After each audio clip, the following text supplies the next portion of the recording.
Hello and welcome to today's episode of Courage Permission Slip. I, of course, am your host, Kia, and today I have the distinct pleasure of welcoming a longtime friend. Like literally, she is my best friend in life. We've known each other since we were wee little ones, elementary school. So we've been through it all. Yeah, something like that. We went to high school together, college together. So she's been a huge part of my life. But anyway, I am welcoming Chariya Christmon to the show. And before we dive in, I want to tell you just a little bit more about her. Dr. Chariya Christmon is a neonatal ICU hospitalist at Prentice Women's Hospital and Lurie Children's Hospital in Chicago. She serves as an Associate Clinician for the Department of Pediatrics at Lurie Children's Hospital and is a Clinical Instructor of Pediatrics at Northwestern Feinberg School of Medicine. And in addition to her clinical duties, Chariya also trains interdisciplinary clinical teams on implicit bias and healthcare. And also, very importantly, Chariya is an avid Prince fan. And it's not enough to just say she is a Prince fan. She has been to several parties at Paisley Park. And I'm not even going to go there because if you know Prince, you know the significance of Paisley Park. But welcome to the show, Chariya. I'm so glad you are here today. Thank you for having me. So happy to be here. Awesome. So, so at the time that we're recording this is shortly after the Super Bowl. And so there's a lot of talk about how this year's halftime performance was the best. And I thought this year's performance was great, but Chariya and I agree that Prince's performance was truly the best. But Chariya, because you have personal experience with Prince, I would love to hear from you. What is your favorite Prince memory? Well, since we've known each other for so long, you know I've been a Prince fan since we were tiny people. I would have to say, as hard as it is though, I would have to say one of my most favorite Prince memories, even though it's a partial memory, because I developed what the Prince people call PPS, which is Prince Proximity Syndrome, and you kind of glaze over and forget everything when he's nearby. Oh my God. I love that there's a special language and acronym here. I know, right? That's just where we are, man. But he's had a lot of private, small, intimate parties at his mansion in Chanhassen, Minnesota. And I've been to many of those. But one in particular, I know there weren't more than maybe 40 or 50 people around. So it was really tiny. And you never know if he's going to decide to play or DJ or just walk around and hang out. He decided to play, and he came into the audience. I remember smiling as he was walking through. He stopped, he took my hand, and he walked me up on stage and sang to me. Lost my mind to this day. How do I not know this story? Because I can't even tell the full story. I recently was hanging out with some Prince people and celebrating someone else's birthday. And I was like, do you guys remember what song he sang to me? And everybody was like, we just couldn't believe it. Nobody remembers what I sat on the stage. He was standing there this far away. Oh my God. Yeah, that's probably. Oh my God. Yeah, that's a good memory. I did not want to wash my hands. Wow. I did not want to. Wow. I mean, in terms of Prince concerts, I remember we were at the same concert, but we weren't there together. And I was up in the rafters with all the regular people. And then I looked out, I was like, oh my God, that's Chariya on stage. I think I was with Chum Pod and Marcus. And we were like, oh my God, that's Chariya. So was that the night I ended up next to Mary Ketchum on stage or something? I was at another concert and we were dancing and turned around and I'm like, people on stage is so random. But oh wow. Yes, I've been dancing on stage at Prince concerts many times. Yes, back when my knees were great. Right. in our younger days. I know, right? But yes, I wanted my listeners to know that they're having a brush with greatness right now. Besides all of your other hashtag Black I love excellence, you for that. this takes the cake. Oh my God, I can't believe I didn't know this memory. Or maybe I did, and maybe I had like, extra removed PPS, but After all these years, you still have the best memory of all of us. So oh my gosh, that's so awesome. Thank you for sharing that. thanks. So as you know, this program is about giving all kinds of courage permission slips. And, I mean, individually, together, we have had, several run-ins with having to give ourselves permission. And certainly I think about all the permission that you give yourself in the work that you do, right? Not just because of COVID and, some of the nonsense that you run into there, but then also with your implicit bias training and all of that. But just would love to start off with you on, when you hear the word courage, what does it mean to you? I was thinking about this, and being in the true nerd that I am, I actually started looking up definitions out of curiosity to see, I know what I think courage is. I was very curious to see, that push through, you can do it, you're strong, all of that. But I feel like the most encompassing definition I found was from the, I think it was the American Psych Association, but they defined courage. And I picked this because I identified this with this definition the most. So it's kind of what I truly think about when I think about courage, which is the ability to meet a difficult challenge despite the physical, psychological, or moral risks involved in doing so. Mm-hmm. So I felt like that was a very good kind of encompassing definition of courage for me, because while courage is saying yes and jumping into things, courage is also saying no. Courage is knowing when to rest, when to pause, when to put what's best for you ahead of other things that may be important to you at different times. So it's kind of like my courage 2.0, because my definition and beliefs around the idea of courage have definitely changed throughout the years, especially with all the things that have been going on recently. In addition to my entire medical career. So I love that you shared that, and I love that you made the distinction, Chariya, that your personal definition of courage has changed. And coincidentally, the definition that you read is very similar to a definition that I read that really resonates with me. And I think it was a professor that wrote it, but it is talking about how, you are, despite the personal, pain or discomfort, the end goal of that is more important than those unfavorable circumstances. So I really resonate with that too. But I'm curious to hear from you, how can you pinpoint a moment, and maybe there's a series of moments where you noticed that your definition of courage has shifted? Weirdly enough, when I think back, I do go back to our high school years, in that I believe I never particularly thought of myself as courageous. To be quite honest, when we were younger, just going about life. But I remember in freshman English class, there was a husband and wife team who teach English, and freshman year was a wife, senior year is a husband, and they, teach advanced placement English. And I remember her walking around the room on like the first day of class, and she was reveling in the fact that a lot of us wouldn't make it to her husband's class. And that this class is difficult, this and that, and then a lot of you won't see my husband. She, interestingly enough, stopped at my desk and completed the rest of her statement right in front of my face.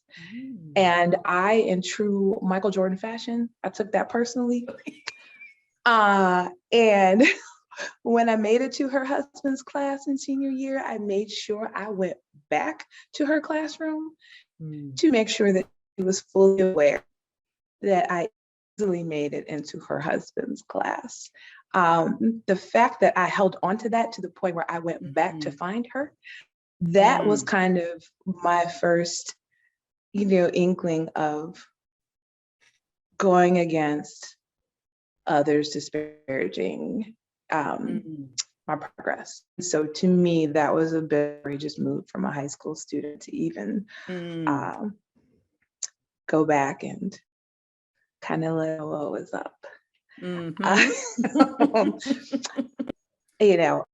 Definitely I have taken an uppercut or 2 or 3 throughout my career. I would say my next step in redefining my idea of courage is, you go from high school to college, and then you realize that you may have been the top of your class at one point, and then you're around other incredibly smart people. And all of a sudden you're like, oh, we were all the top of our classes, or, like the creme de la creme. And that's a little humbling. And that really, it happened in college, but it definitely happened in medical school. And, that first eval I got, that wasn't like top score, or, I've failed tests before, having to come back and pull yourself together. For that was a whole different, level of courage that I required of myself, because medical school was no joke. And I was blessed to be surrounded with friends and family who understood I was going through it. And then also the great individuals a lot of whom I'm still friends with now. We surrounded each other and got each other through it. So yeah. And is it because, I feel like I know the answer to this question, but I want to ask you to make this finer point. Is it, getting that first fail on an exam and, some of those uppercuts that you talked about, was it important to you to endure those things or to move beyond those things in service of your lifelong goal, which, as long as I've known you, you've wanted to be a doctor? Was it in service of, I'm willing to push past this really painful fail because my goal of becoming a physician is more important? Absolutely. I had to retrain myself to not feel completely defeated with failure, because, I've failed in other ways, or, less significant ways prior to that. But this was what I wanted to do with my life, what I've always wanted to do with my life. Right. So the idea that may not be a possibility for me, or that was humbling. And, I had many isolated, lonely moments trying to work through that. But I also realized that I had people there to help. I had to make the decision to talk to people, because you may look at failure as embarrassing, or, just, it can shut you down, but that doesn't have to be the end all be all. That was my goal. That's always been my goal. And once you set your sights on that, maybe the path to get to that goal isn't what you initially planned out, but I bet you can find another path to get there. And so, it required me changing the way I studied for certain things and doing more of this, less of that, just redirecting my energies to get to where I needed to go. And it worked. It worked out. And, just you talking about that, the failure being embarrassing, but then also just this intense feeling that, oh my God, if this is my dream, if this doesn't work, what else am I supposed to do? What else am I going to do? And Absolutely. I think about that even now. And you and I have had several Mhm. conversations about, struggles that I have had with my journey, as Yeah. recently as a couple months ago, where I have considered throwing in the towel, but that is terrifying because it's like, what else am I going to do? Like I feel like my life and things that have happened in my professional life, especially, have all brought me to this point. And the Mhm. thought of not doing what I'm doing right now, that failure Mhm. felt terrifying. Like, what the hell else am I supposed to do now? Like, if Yeah. this doesn't work, then what, And that's not even to say that having an alternative is such a bad thing, but Yeah. you have had a goal similar to an ultimate goal that I've had. Mhm. So I completely understand. Yeah. That is your focus. That's your promised land. That's where you're getting to. Mhm. And you know what? You take the uppercuts, Yeah. you adjust, you Yes. shake it off, and you Yes. keep going because Yeah. the alternative is just not an option. Exactly. Yeah. And I mean, and you said it perfectly, Chariya. Adjustment is the key. The only way it's Mhm. failure is if you stop. The only Yes. way it's failure if you don't find the path around, right? It may not be the path that you think you were going to, or you thought you were going to take, but Yeah. there are multiple ways for you to achieve the thing that you've been wanting to achieve. So you saying adjustment is really, really important. I had to make a significant adjustment in medical school actually because I developed like a crippling test anxiety. Mhm. Um, it was mortifying. And I was like, I felt like I couldn't do anything about it. But once I actually sought help Right. and medication and, Mhm. just like therapy Yeah. to talk through why it was so bad.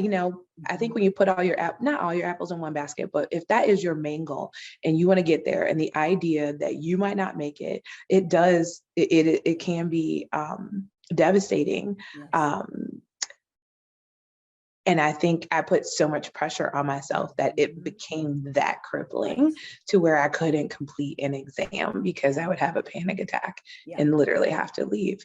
And so, Mhm. I mean, that could have ended my aspirations there. But Yeah. you know what? I'm like, all right, I wasn't always like this. This is a fresher Mhm. development. Let me figure out what's Mhm. going on and let me work Yeah. through it. Yeah. So, I mean, And you there's had the a, courage to ask for help, right? Like, yeah. how many people that's the sign of failure, is that they Hmm. have to ask for help, right? And Yeah, asking for help is actually the most courageous thing that you can do, because absolutely. it's vulnerable, right? Like, it is like you are bearing like all your dirty laundry, right? Hmm. And that it feels terrifying, it feels like weakness, but in actuality, it is the most courageous, the strongest thing that you can do, because you're having to surrender and lean on someone else to help you get over that rough patch, or that patch that feels completely insurmountable.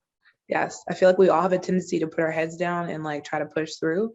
Yeah. But I feel like vulnerability was very important. And that's part of that courage 2.0 Mm-hmm. evolution that I've been going through. But Yes. yeah, no, I So, agree. so Chariya, talking about that and, Courage 2.0, I'm curious to hear for you, how did, and I mean, you kind of answered this, but are there other places aside from asking for help to deal with some of that crippling anxiety? Are there other places, other moments where you had to allow yourself to redirect, or to give yourself permission, that brought you to where you are right now? Absolutely.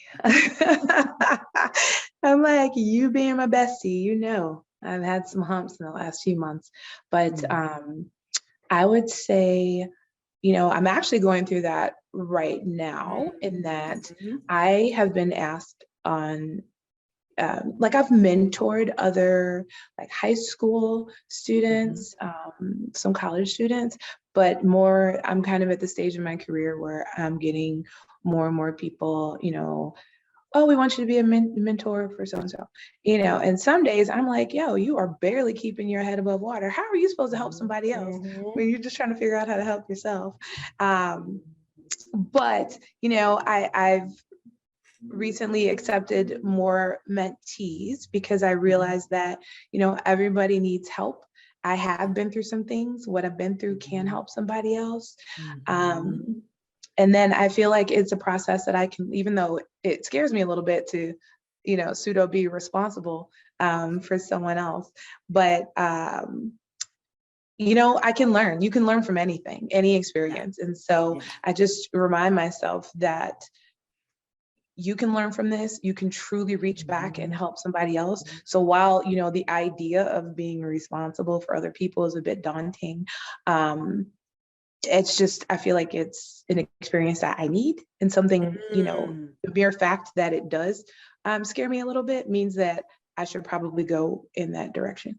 I love that awareness, Chariya. And you mentioned that you feel like it's something that you might need right now. What do you think that is? What is that thing that you're looking to bolster up in your life? You know, that's a rough one. I think I have a significant amount of confidence in my ability as a physician. I have learned throughout the years that I am actually really good under stressful situations, hence my ICU lifestyle. But I think I have developed into a person that wants to try to help everybody and make everybody happy at the sacrifice of myself. Yes. And it takes a lot to swallow that pill, if that makes sense. Again, a different level of vulnerability, because I have been in school my whole life. I truck through. That is what I do. And to actually feel like, okay, I can't do this. When I've always been, I'm gonna do this, was, or I need to take a pause. It was more like, I need to stop and take care of myself, because I can no longer continue to fill everyone else's tank and neglect mine. So I feel like moving towards being or accepting more mentees will indirectly, while I'm filling their tank, it will also fill mine. And I am trying to devote more time to my bias work, because that is a labor of love. It always has been. And I feel like I can see tangible changes in our hospital system secondary to, you know, both feedback and seeing actual interactions amongst colleagues. So I feel like those are the things, you know, I'll always love my clinical job. I'll always love my babies. Like, that's not going to go anywhere. But tapping into other avenues to refill my tank has become a more important goal as of late. I hear that. And what I really heard in between all that is, it sounds like your bias work, which is, I mean, you've shared certainly some immediate differences that you've seen, but then also doing the work of being a mentor to some of these up and coming physicians. While it's not guaranteed that they will follow your guidance, you are able to have a direct one-to-one personal, real story impact on someone when they say, oh, I feel like I need to do this. And you can say, here's the mistake that I made, and here's another choice that you can make. Like that And maybe those words won't have an impact on them in that instant, but maybe a year or so down the road when they feel themselves starting to, that burnout come on, which is so prevalent for healthcare workers right now, especially. But that is something they can say, oh, I remember when Dr. Christmon told me this. Oh, I remember this is what she was talking about. I get it now. That's what I'm hearing that feels important. And I feel like that's another variation of courage in a way to be introspective and figure out what you truly need. Like, because on the surface, we can all say we need this, this, and this. But when you stop and slow everything down, what do you really need in this moment? It doesn't have to be the same thing you needed 2-3 years ago, or what you'll need 2-3 years from now. But I mean, I feel like that was a big part of me kind of pushing the brakes hard and really examining what would be the best subsequent moves. And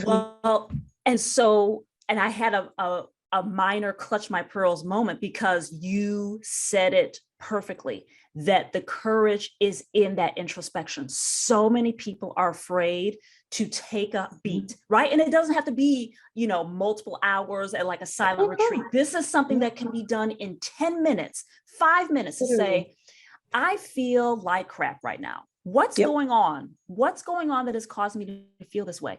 And that is scary, because one, you have to stop, which is scary for a lot of people, because it's like, oh my God, I'm going to miss something. Oh, I'm not going to be able to please all the people. Absolutely. I'm going to lose ground. I mean, and I will say that's one of my fears, if I'm being perfectly honest, is like fearing that what's meant for me is going to pass me if I'm not like in the mix all the time, right? But taking those moments to ask yourself, what do I really need right now? What's off right now? That is scary. And I'm curious to hear from you, since you perfectly point this out, what do you think scares people about doing that introspection? I think that the scariest part is that you have to cut out all the noise. You have to cut out the things that you have become comfortable doing every day. And, it puts you in an uncomfortable place, and you have to be willing to sit in that. And sitting in uncomfortability is not fun. What? It's necessary. It's just not at all. But I think that scares people. I think it's very easy to get in not a rut per se, but we do our daily things. We get up, we do this, we we go to bed, we get up, we do, and to stop that train and to backtrack and figure out, how you need to, how can I fix myself? Or not that you're broken, but like, how can I, adjust, because something different has to be done. I think that's scary for a lot of folks, including myself. Yeah. Oh yeah. And it's just that question of how, because that introspection, it's not going to change everything overnight, right? Because once you have that realization and then you decide to take action, which that's the next thing, is deciding to do something about it, right? Like you can have the revelation, but then you can choose what you've always done and keep getting the same results, or you can go a different direction. But that shift is not immediate. And so, in terms of doing that introspection, maybe the charge that we can make for ourselves is, how can I thrive just 2% more than I'm thriving right now, right? Like, how can I shift the balance just by 2 percentage points from surviving to thriving? What would 2% better look like, right? Like, not 100% better, because that's a recipe for failure, right? But like, set yourself up for success in, how could I just be and feel 2% better tomorrow? What would that look like?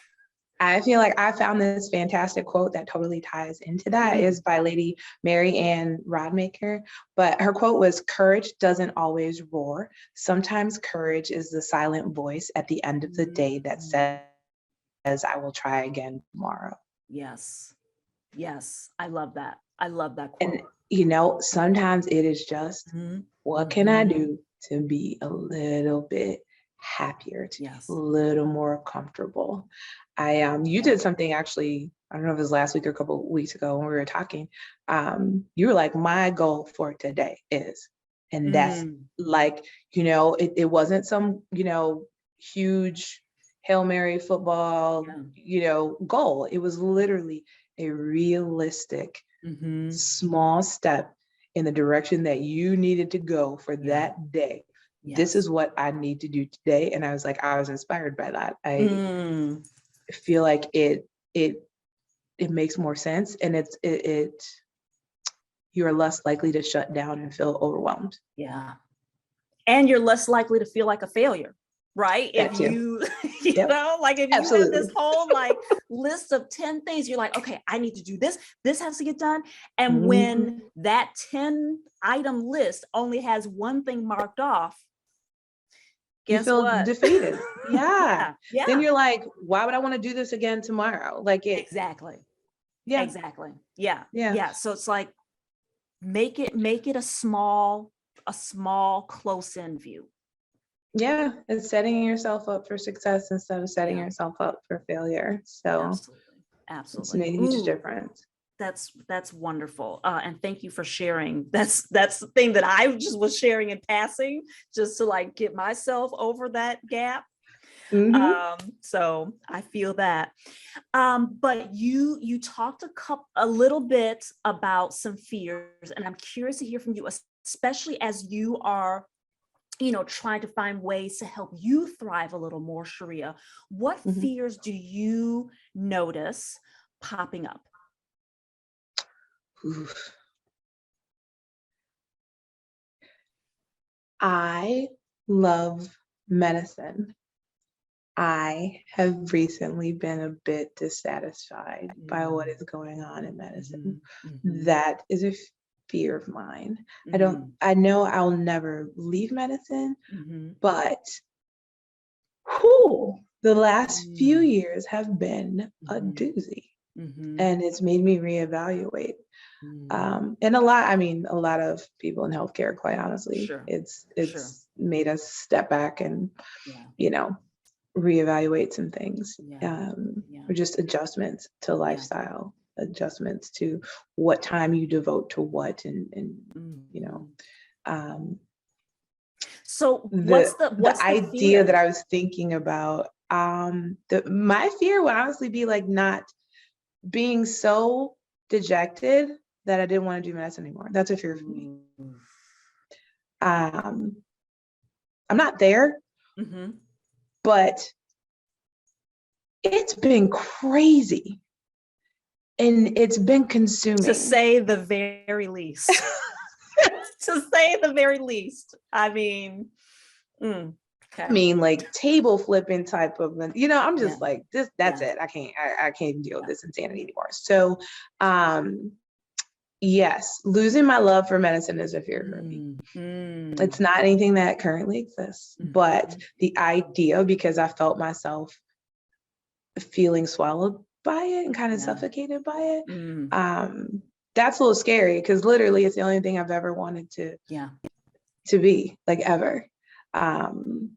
So yeah, and that just means I have to come up with another plan to, get to my happy ending. So, Yeah. um, And but there's is nothing it, wrong with that.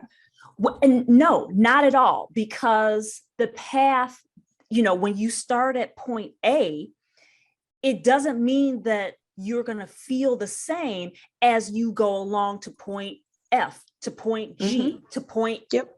you know, it Yeah. doesn't mean that you're not going to shift, because, and I mean, that's part of life, right? Is that we start out thinking and knowing one thing, and then you Mm-hmm. have all of these experiences along the way, many of which are outside of your control, and you can't help but be changed by that.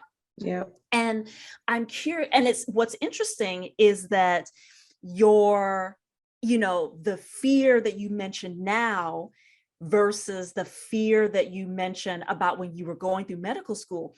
The end fear is still the same, but the triggers are different, right? Like the trigger initially was, oh my God, like what if I don't make it, right? Like what if I'm not able to do what I want to do in medicine because I keep failing my exams, right? Versus now where it's the, it's the triggers are all the like, and I'm guessing here, but you and I have talked about this enough, all the misinformation, all the, armchair scientists that feel like they know better than the epidemiologists and all the people that went to school for 1,000,000 years to be able to earn the respect to have the opinions and the recommendations that they have, right? And I'm curious, are there other things that have happened? I mean, certainly I'm imagining some of the bias conversations that you're having. What are some of those things that are causing you to notice your feelings about medicine changing? I fear I am learning to overcome through my facilitating bias talks as speaking up. Like we started, some colleagues of mine and I started doing these talks years before George Floyd was murdered. But obviously secondary to that tragedy, people started talking about it more, people started speaking up more. But even though I teach this and discuss this on a regular basis, I still make mistakes. I still learn from said mistakes. I learn from other people's mistakes. And I've gotten better. I used to not speak up as much. And now, I'm like, you need to practice what you preach. So even if it seems out of pocket, I'm encouraging other people to stand up for themselves and others when they see something being done wrong in our patients. They see anything happening unfairly to our patients. We need to speak up. It's not okay to just let it go anymore.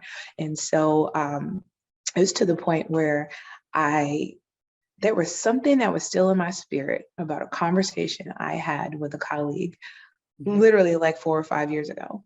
And I'm like, what is wrong? If you are still holding on to that conversation, like why? Like what's going on? So, I went to that person and I prefaced it with, I'm not coming to you to tell you this because I need an apology. Obviously, I've moved through that. I'm telling you so you don't do it to anyone else in the future, because it stuck with me all these years. And so the way you phrased your statement that you made to me was insulting, whether you meant it that way or not.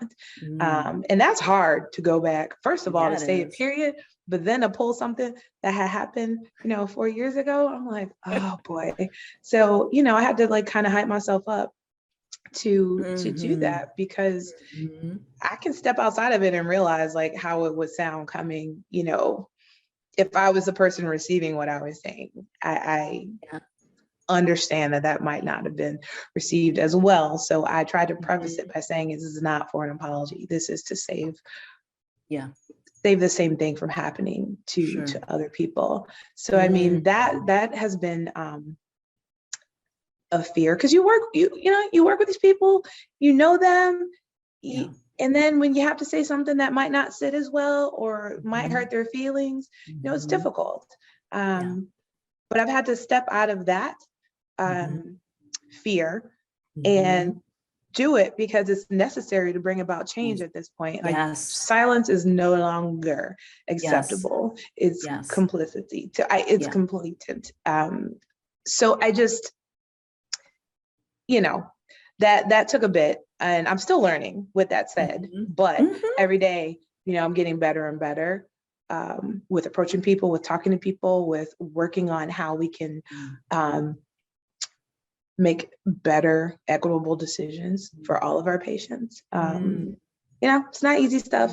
To conquer. And but it's building a muscle. It's exactly what you said, Chariya, because you said you're working on it, right? Like these things, these hard things, right? And I feel like this is so like, so apropos, because I was just listening to a podcast, Glennon Doyle's podcast, We Can Do Hard Things. And she was talking with Lovey about, about having the courage to speak up, right? Like that's who gets side-eyed, are the people that have an opportunity, little people, little people that have the ability to call out these things just in you, as you did in that situation, even though it was 4 years ago or so, to be able to say, you probably gonna think I'm crazy. I've been sitting on this for a long time, but you said something and it impacted me in this way, right? Like that, first of all, is incredibly brave for all the reasons that you mentioned and more. But as you said, when you are able to speak up about something that is not right, that is burning your soul alive because you know that it is not the right thing to be doing, that is where change is made, right? That's where people's hearts can start to turn the corner. So it is super important to be able to do that. And it's not easy, right? I mean, if it was easy, we'd all be doing it. We'd all be doing it and there'd be no issues, because we would all be dolly friends, like, oh, you said this and it hurt my feelings and let's fix it, right? Like if that was easy, we'd all be doing it. But I so appreciate, Chariya, and I'm so inspired by the fact that you did that you made the decision to do that, because I'm sure for that person, that was really meaningful for them, right? And like, it's like, oh, thank you. So that I mean, they may not have said thank you in the moment, but just ultimately, it's like, this helps you to not be in these streets looking stupid and acting stupid. Basically. I mean, it's impact over intent for me. And I realized how much it impacted me. And I realized that may not have been that person's intention. Sure. But there's something to be said for something that sits in your soul for that long. Yes. You know, still in your mind. I need to do something. So, absolutely. Absolutely. So Chariya, so for the fear, the fear of speaking up and building the muscle of doing that, the fear of losing your love of medicine, how are you managing those fears? How do you move past in a daily moments, those fears? $1 million question, my dear. No, you know what I've started doing, I've started and stopped throughout the years, truthfully. I go through moments where I jot stuff down, because sometimes when you can like visually just lay your eyes on everything, that can work in multiple ways. But I think if you do it in pieces and start with the smaller goals, and that doesn't mean you can't write down your ultimate goal, your ultimate salary, your whatever that end, item is. I think writing the smaller, more achievable, the more realistic, tangible goals, I think those will help propel you to your ultimate goal without feeling overwhelmed, without, you still may have moments where you're just like, it's too much and you want to shut down. But I feel like you set yourself up for having a better chance of conquering this when you do that. Like that, part of that is knowing your motivators. You also need to know your distractors. So in that you can kind of try to cut it off at the head if you feel yourself going down that path of wanting to shut down or feeling overwhelmed or feeling like you're not enough. Like what lights a fire under that butt? Like what gets you like, ooh, you need to know the different things that do both so you can adjust accordingly. I feel like that was really big for me. That's how I got into talking about bias, because that was one of the things that lit a fire under me that I was very passionate about. But then when I combined, all my other things that I do at work with actual work. And, you know, ICU life is a bit different than clinic life. It's a little more demanding. Your sleep schedule is a lot, you know, there's just a lot of stuff. And then I started realizing that it was becoming a little too much for me. So that is one of my distractors. So I had to figure out, okay, how do I get around feeling like I'm barely treading water? Like, how do I catch up? How do I stay on top of stuff? Because I started falling behind with like emails, just basic stuff. So then, you know what? Okay, I'm making my list. Yeah. Return emails by this many days or reply, just little stuff. So, I mean, and I accept failures and setbacks. Like you have to accept them in order to get past them. That's right. If you can't deal with them, you're not going to get past it and ultimately get to your goal. So you got to understand or retrain yourself to understand that that's part of achieving your ultimate goal. And then we've said this a few times, ask for help, whether that's a wonderful life coach like yourself or, like a therapist, a mentor, ask for help. It may help you sort through some things that you couldn't see for yourself. I feel like that's super important for like how to deal with fear, how to re-embrace your courage, how to redefine your courage. Yes. I love what you said, and I'm going to steal this, to not only know your motivators, but know your distractors, know the things that get you off track, right? Like know the things, and it could, I mean, and I feel like this is a lot of people's distractors because there's comfort in it. But like, instead of doing the thing or facing the thing that scares you about reaching out to someone, right? Or taking a step, then you're like, well, let me see what's happening on Instagram right now, right? And it's like, totally. Hey, that's a distractor. And the time that you spent on social media, like getting worked up and seeing what other people are doing, which, oh, by the way, is going to make you feel worse, not better. In the time that you spent doing that, you could have been done the hard, scary thing. Right. So redirecting what's the payoff that I'm getting from giving into this distractor, right? So knowing the distractor and then knowing the benefit that you get from doing that. Yes. And then, as you said, redirecting that, accepting so that you can change it. Yep. Yeah. Ooh, love that. And like I said, I will be stealing that, crediting you, of course. It's okay, boo. It's okay. And you did mention this. I'm curious, especially as you are giving yourself more permission to speak up and to speak out, where are there other places where you are having to give yourself permission? I can think of a couple, but I won't blow up your spot. So I'll just ask you. Oh, the hilarity of it. Okay. I'm juggling a lot of stuff, like family. Always, I'm the oldest. So that comes, there's some things that come with being the oldest. So trying to, I love my people, but trying to just juggle everything, of course, when you have a physician in the family, folks come to you quite often, and, no one knows my schedule because literally it's different every week. You don't know if I'm asleep during the day or the night or any of that, or not at all for 24 hours. So setting realistic limits with friends, with family, with coworkers.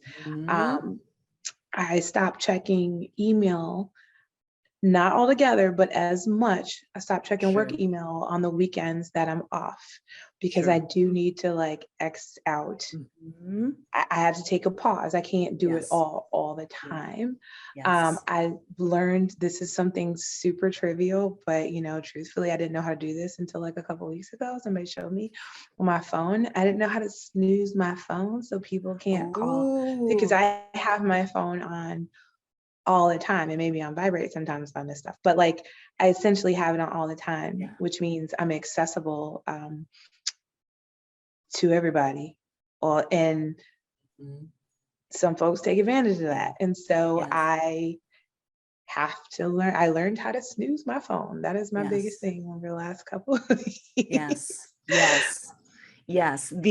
So because you're on Apple, I have it's a do not disturb feature. So I'm on Android, and it is where I can set the times where, unless it's an emergency call, but only from these people, right? That's what I just did. Learning that, Kelly taught me that. See, I was like, didn't know. I was like, oh my God, this is amazing. Isn't it a game changer? Like literally, I was like, Yes. I have been on this earth how many years and didn't know how to do this? I know. I couldn't believe it.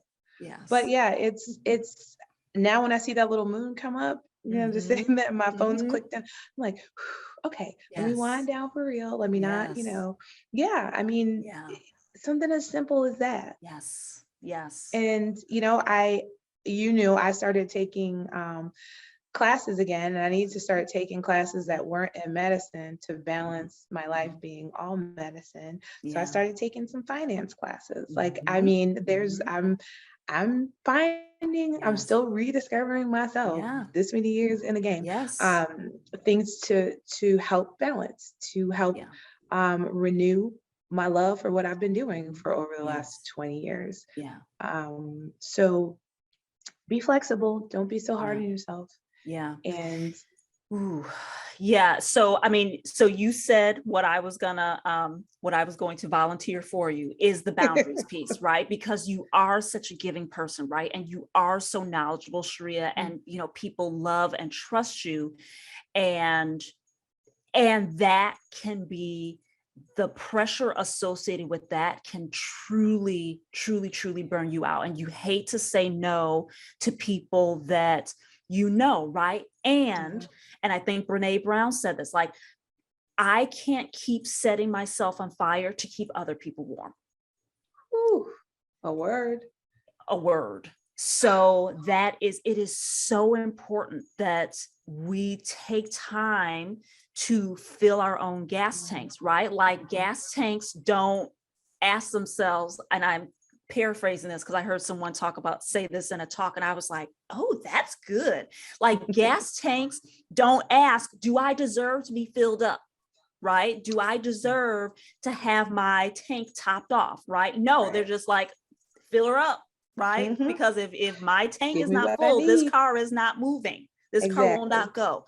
Right? And so it's important for us to adopt that if we're not taking care of ourselves, if we're not setting boundaries, like, boundaries are love. They're love for ourselves, but it's also love and respect for other people. Right? Because if I keep allowing people to step on my boundaries, well, I'm probably not going to be the nicest person to them. But it's because I let them disrespect me, right? Not because they're they're just treating me the way that I am telling them how they can treat me, right? Yeah. So, I mean, I always joke at work, like, you don't want me to Hulk out. You don't want me to be that angry Smurf. Right. Like, I'm really trying to avoid that. And you know, but some days, boundaries are important. Very important.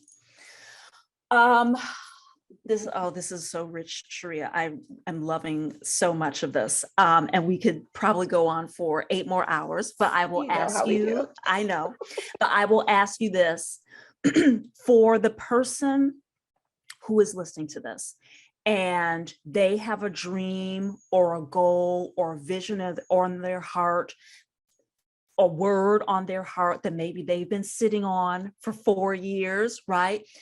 For that person that's listening, that has something that they want to do, but fear is too important, what is your guidance for that person? What should they do? Ooh, that's a good one. Don't go Housewives of New York. No, seriously, I would say,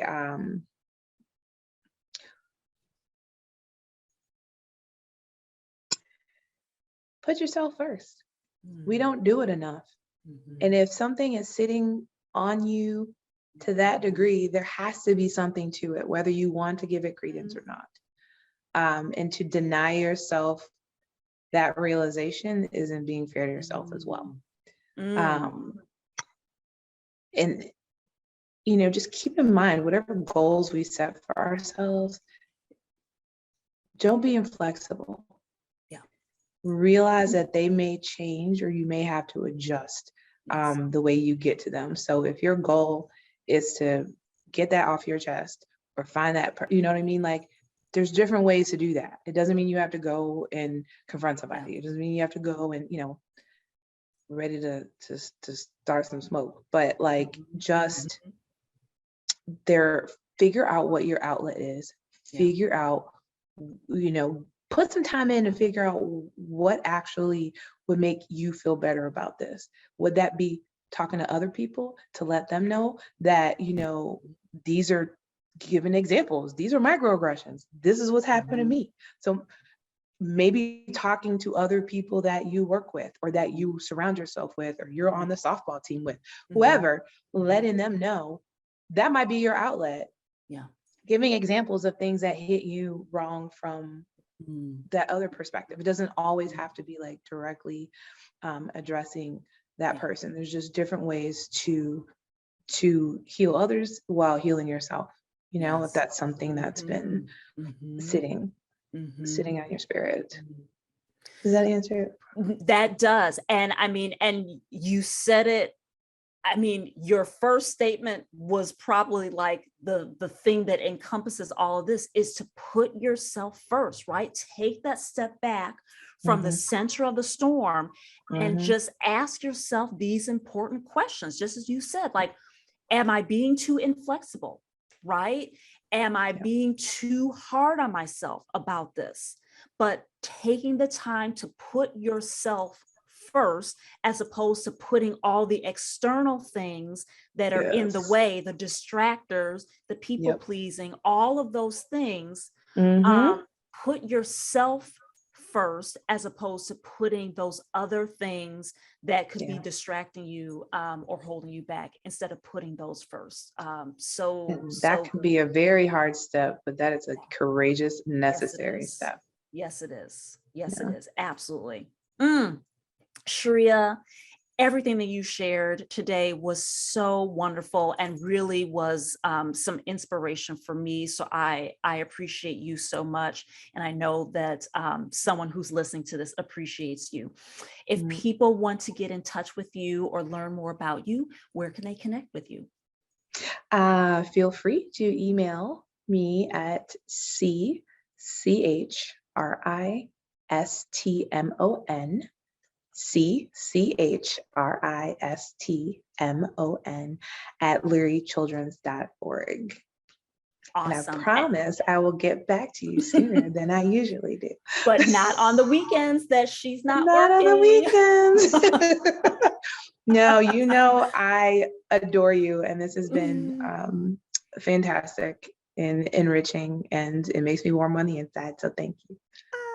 Thank you. I really, really appreciate you taking time out of your schedule to be here, Chariya.